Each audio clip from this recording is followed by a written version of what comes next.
पहाड़ की वादियों में एक फैमिली कार में सफर कर रही थी। सफर काफी लंबा था, इसलिए राहुल की आंखें बार बार लगे जा रही थी और राहुल की वाइफ संजना कार ड्राइव कर रही थी। उन दोनों की एक बच्ची 10 साल की वो आराम से सो रही थी। राहुल बार बार आंखें झपकाए जा रहा था, लेकिन एक बार अचानक से जब उसकी आंख लगी तो उसने एक सपना देखा जिसमें उसे एक घर दिखाई दिया। और वो घर राहुल के लिए नया नहीं था।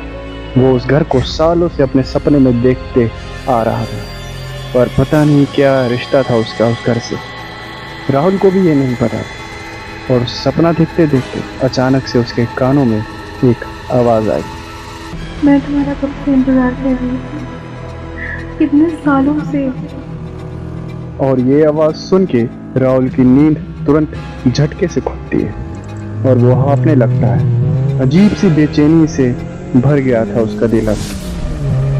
संजना तुरंत पूछती है कि क्या हुआ आपको?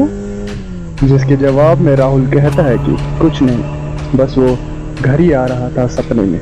पता नहीं वो रोज रोज मेरे सपने में क्यों आता, मुझे तो समझ नहीं आता मेरा उससे रिश्ता क्या है। जिसके जवाब में संजना कहती है कि अरे आपका वहम होगा, चलो छोड़ो ये सब बातें, थोड़ा खुश रहो। हम उस बेकार से जगह को छोड़कर इतनी अच्छी जगह रहने आए हैं, हमारा सब कुछ नया होगा। मैं बहुत खुश हूँ। जिसके जवाब में राहुल बाहर की खूबसूरती देखते हुए कहता है जरा गाड़ी रोको, कुछ काम है। जिसके जवाब में संजना पूछती है कि क्या काम है आपको? और राहुल गुस्से में कहता है कि अरे टॉयलेट लगी है, जल्दी गाड़ी रोको। पता नहीं हर बात समझानी पड़ती है तुम्हें। संजना गाड़ी रोक देती है और राहुल उतर के अपना काम खत्म कर ही रहा था। और खत्म करके वो जैसे ही पीछे मुड़ा तो अचानक से उसके कान में एक और आवाज सुनाई दी। मैं तुम्हारा कब से इंतजार कर रही हूँ। और राहुल तुरंत पीछे मुड़ के देखता है, लेकिन उधर कोई भी नहीं होता और राहुल गाड़ी में बैठ जाता है। राहुल की शक्ल पे अजीब सी टेंशन साफ नजर आ रही। ये देखकर संजना पूछती है कि आप कैसे हो ना? और राहुल अपने साथ हुई उस अजीब बात को संजना को बताता है। और संजना आप कहती है चिंता कि मत करिए, अब हम इसकी पूरे से जगह पर रहेंगे और नहीं आएगा आपको वो सपना। अच्छा हुआ आपको जहाँ से वहाँ से यहाँ हो, कितनी अच्छी जगह है वो। और राहुल इस बार कुछ नहीं कहता। गाड़ी चलती रहती है, लेकिन आखिरकार एक लंबे सफर के बाद वो घर पहुंच जाते हैं। अब संजना अपनी बच्ची को लेकर गाड़ी से उतरती है और राहुल नोटिस करता है कि उसका फोन कहाँ है। वो आसपास देखता है तो उसका फोन पीछे वाली सीट पे मिलता है, जहाँ वो पहले बैठा था गाड़ी से उतरने से पहले। और वो अपना स्मार्टफोन उठा के गाड़ी से बाहर निकलता है और उसकी आंखें फटी की फटी रह जाती हैं। वो देखता है कि वो कंपनी की तरफ से रहने के लिए दिया हुआ घर वही घर है जो वो इतने दिनों से अपने सपने में देख रहा था। और राहुल के पसीने छूटने लगते हैं और अलग से बेचैनी होने लगती है अंदर से। और वो कहता है कि संजना हम यहाँ नहीं रहेंगे, चलो यहाँ से, मैं कंपनी में बात करता हूँ, मैं देखता हूँ वो मुझे कोई दूसरा घर देंगे, हम यहाँ नहीं रहने वाले। और जवाब ना आने पे वो संजना को देखता है और संजना उस घर को ऐसे मुस्कुराते हुए देख रही थी जैसे उस घर में हीरे मोती लगे हों। और राहुल वापस चिल्लाता है संजना होश में आओ, हम इस घर में नहीं रहने वाले, सुना तुमने? अरे इसी घर को मैं सपने में देखता हूँ और पता नहीं इसको देख के बेचैनी सी हो रही है। देखो ना कितना अच्छा घर है, आप बस एक सपने की वजह से इतनी अच्छी जगह छोड़कर जा रहे हैं। मुझे नहीं पता, हम यहाँ नहीं रहेंगे। और ये कह के राहुल तुरंत अपने बॉस को फोन मिलाता है। हेलो सर, सॉरी बट मैंने आपको इतनी रात को डिस्टर्ब किया, लेकिन ये जो घर आपने हमें रहने के लिए दिया है, हम यहाँ नहीं रह सकते। प्लीज़ आप किसी और घर में हमारा अरेंजमेंट करवाइए। जिसके जवाब में राहुल का बॉस कहता है कि सॉरी राहुल बट हमने बहुत ढूंढने की कोशिश की है, बस उस एरिया में हमें बस यही घर मिला है और इसके लिए हमने इसका रेंट भी पे कर रखा है। आपको वहीं रहना पड़ेगा और इन फ्यूचर अगर आपको कोई प्रॉब्लम होती है तो मैं चेंज कर दूंगा घर, ये मेरा प्रॉमिस है। और ये कह के फ़ोन कट हो जाता है। अब कोई रास्ता न होने की वजह से राहुल सारा सामान उठा के घर में लेकर जाता है और घर में घुसते ही संजना कहती है कि देखो ना कितना अच्छा घर है। संजना और उनकी बच्ची बहुत खुश थी उस घर में, लेकिन राहुल बिल्कुल भी खुश नहीं था। लेकिन कोई रास्ता ना होने के कारण वो मजबूर था और उसने कहा ठीक है चलो अब सोने चलो। वो कमरे में सो रहे थे, लेकिन अचानक से राहुल के कानों में एक आवाज आती है तुम आ गए। और राहुल की आंख तुरंत खुलती है और वो इधर उधर देखता है तो सब कुछ नॉर्मल होता है। लेकिन एक आवाज को इतनी बार सुनना वहम कैसे हो सकता है, ये बात राहुल को परेशान किए जा रही थी और वो वापस सोने के लिए लेट जाता है। फिर उसे एक आवाज सुनाई देती है, टप टप टप, और कुछ बूंदें उसके मुंह पे गिरती हैं और वो आंखें खोलता है तो वो बूंदें खून की होती है और वो घबराते हुए ऊपर छत की ओर देखता है तो उसकी चीख निकल जाती है क्योंकि छत पे खून से लिखा हुआ था आई लव यू। और उसकी बूंदें राहुल के चेहरे पे गिरी पड़ी थी और राहुल की चीख सुन के संजना की आंख खुलती है और वो कहती है कि क्या हुआ आपको? एक उंगली से इशारा करते हुए उसे ऊपर की ओर देखने के लिए कहता है और संजना देखती है कि छत बिल्कुल साफ थी और राहुल का फेस भी। और राहुल वापस छत की तरफ देखता है तो सच में छत साफ थी। धीरे धीरे दिन बीते, लेकिन ये डरावनी चीजें घर में बंद नहीं हुई और अचानक से एक रात राहुल वॉशरूम गया और उसने सोचा चलो मुंह धो लेता हूँ। और वो मुंह धोने ही जा रहा था तो अचानक से उसे खुशबू सी महसूस होती है और उस खुशबू में राहुल मदहोश सा हो जाता है। उसे जैसे होश ही नहीं था कि क्या हो रहा है।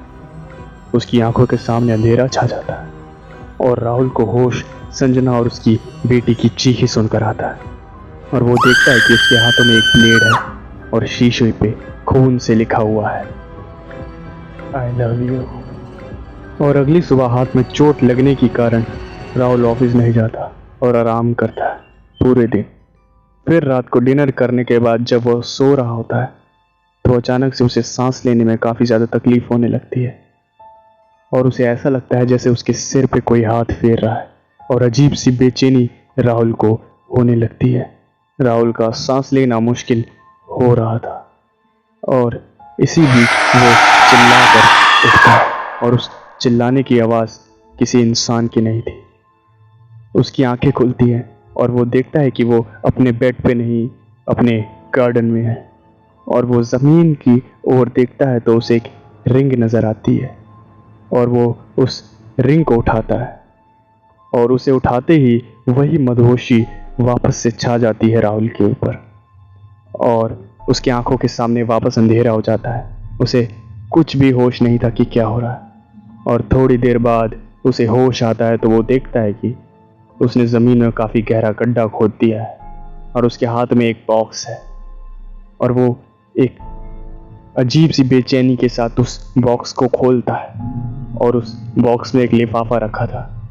उस लिफाफे को वो खोल के देखता है तो उसमें एक लेटर था और उस लेटर पे लिखा था कि 19 सितंबर 1978 को जब शादी की थी तुमसे, बहुत प्यार करते थे तुम मुझसे। एक दूसरे के बिना एक पल भी हम नहीं रह सकते थे, एक दूसरे में जैसे हमारी जान बसती थी। और एक रात जब मैं सो रही थी और मेरी नींद किसी आवाज़ की वजह से टूटी तो मैंने देखा कि तुम मेरे बगल में नहीं थे। जब मैं चेक करने गई मैंने देखा कि आधी रात को तुम एक लड़की से बात कर रहे थे। ये देखकर मैं गुस्से से अंधी हो गई और जब तुम वापस आए हमारे बीच पूरी रात लड़ाई हुई और गुस्से में मैंने तुम्हारी तरफ एक गिलास दे मारा जिसके कारण तुम्हारी मौत हुई।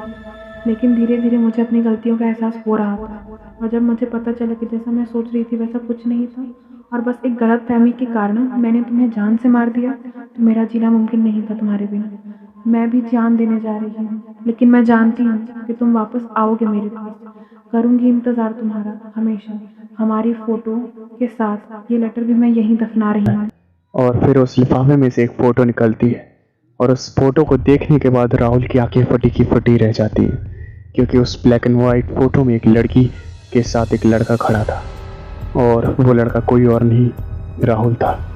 और राहुल उस लेटर को पलट के देखता है तो उसके पीछे खून से लिखा हुआ था, आई लव यू। उस रात के बाद राहुल के साथ कुछ गलत नहीं हुआ। अब सब कुछ नॉर्मल हो गया, लेकिन राहुल को आज भी वही आवाज़ सुनाई देती है, और जब जब वो आवाज़ सुनाई देती है तब तब उसके ऊपर वही मदहोशी छाने लगती है। प्रदीप की आंखें खुली तो उसने देखा कि वो अपने स्कूल में, जिसमें वो प्रिंसिपल है, उसी के एक क्लास में है। प्रदीप ने इधर उधर नज़र घुमा के देखा तो उसके अलावा कोई नहीं था। प्रदीप के सर में एक अजीब सा दर्द हो रहा था और वो अपना सर पकड़ के एक क्लासरूम के बाहर आया।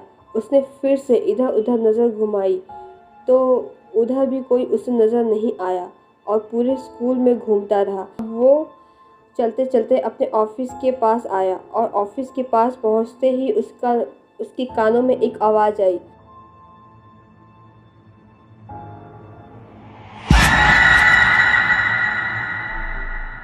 और ये आवाज़ प्रदीप के ऑफिस से आ रही थी। प्रदीप ने अपने ऑफिस के दरवाज़ा खोलने के लिए ऑफिस के पास आता रहा और उसके एक एक कदम पे वो आवाज़ और भी तेज हो रही थी। एक झटके से उसने जब अपने ऑफिस का दरवाज़ा खोला, लेकिन वहाँ कोई नहीं था, पूरा ऑफिस खाली था। प्रदीप ने लाइट्स ऑन करने के लिए स्विच ऑन किया, लेकिन लाइट्स ऑन नहीं हुआ और वो ऑफिस से बाहर जा ही रहा था कि अचानक से ऑफिस का दरवाज़ा बंद हो गया और अंधेरे में प्रदीप का गला कोई जोरों से दबाने लगा और प्रदीप को कुछ समझ में नहीं आ रहा था और उसका दम एकदम से घुटने लगा। लेकिन अचानक से अलार्म की आवाज़ सुनकर पसीने से भीगा हुआ प्रदीप अपने बेड से उठा और बोला, थैंक गॉड, ये सब तो सपना था। और वो स्कूल जाने के लिए रेडी होने लगा और मुंह धोते वक्त उसने गले पे एक अजीब सी जलन महसूस की और उसने ध्यान दिया तो उसके गले पे एक अजीब सा निशान बना हुआ था, जैसे किसी ने गला दबा दिया हो बहुत जोर से। और वो सपने की चोट हकीकत में कैसे लग सकती है, ये सोच कर प्रदीप के सर में वापस से वही दर्द शुरू हो गया। लेकिन स्कूल में ज़रूरी काम होने की वजह से स्कूल जाना पड़ा और पूरे दिन काम करते करते प्रदीप को पता चलता है कि परफॉर्मेंस फाइल जल्द से जल्द बना के ऊपर भेजनी है, वरना स्कूल का रेपुटेशन ख़राब हो सकती है। और प्रदीप इतना बड़ा रिस्क नहीं ले सकता था और रात में स्कूल ही रुकने का उसने फ़ैसला ले लेता है। रात काफ़ी हो गई थी और स्कूल में वो अकेला था और काम करते करते प्रदीप को अचानक से प्यास लगती है और वो पानी की बोतल को देखता है और वो खाली हो चुकी थी। उसने सोचा चलो ड्रिंकिंग पॉइंट से पानी पी लिया जाए और ड्रिंकिंग पॉइंट के पास चला गया था। तभी अचानक से उसकी आवाज़ आती है। पीछे जब वो मुड़ के देखता है तो पानी का नल खुला होता है और वो ये देख के प्रदीप काफ़ी ज़्यादा हैरान हो जाता है, लेकिन काम की वजह से थक गया है, इसलिए वहम हुआ होगा, ये सोचकर वो फिर से पानी का नल बंद कर देता है और ऑफिस में चला जाता है। लेकिन काम करते करते उसको नींद आने लगती है और वो सोचता है कि चलो एक कॉफ़ी पी ली जाए और कॉफ़ी मशीन से वो एक कॉफ़ी निकाल के पी ही रहा होता है कि अचानक से किसी के भागते हुए कदमों की आवाज़ आती है और वो तुरंत ही ऑफिस के बाहर निकल के देखता है कि कहीं चोर तो नहीं आए हैं स्कूल में, लेकिन वो दूर दूर तक कोई नहीं वहाँ होता है।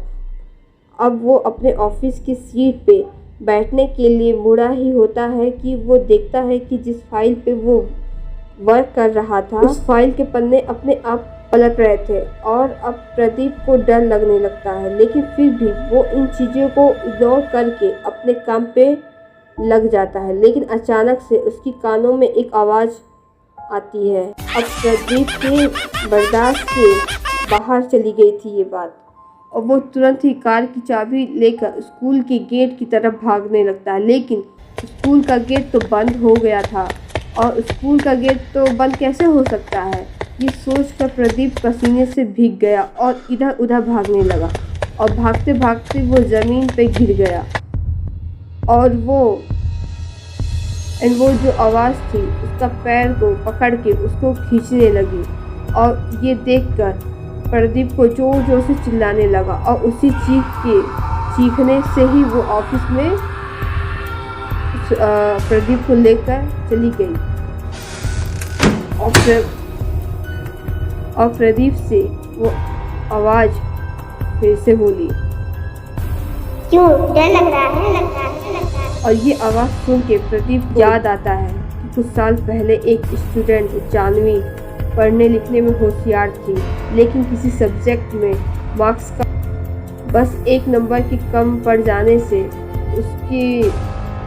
उसके सपने टूटते हुए नजर आ रहे थे। इस वजह से वो प्रदीप से हेल्प मांगने के लिए उसके ऑफिस गई और प्रदीप से हेल्प मांगी। सर सिर्फ एक प्रश्न की तो बात है, मेरा सपना टूट जाएगा सर, प्लीज़ कुछ करिए। और प्रदीप ने स्कूल ख़त्म होने के बाद बुलाया। वो मासूम बच्ची स्कूल ख़त्म होने के बाद आई, इस उम्मीद में कि प्रदीप उसकी हेल्प करेगा, लेकिन सर, अरे हेल्प करनी है ना तुम्हारी, कुछ तो देना पड़ेगा बदले में।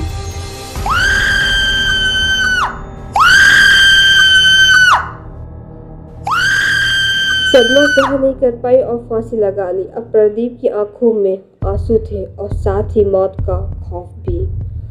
अगले दिन प्रदीप की लाश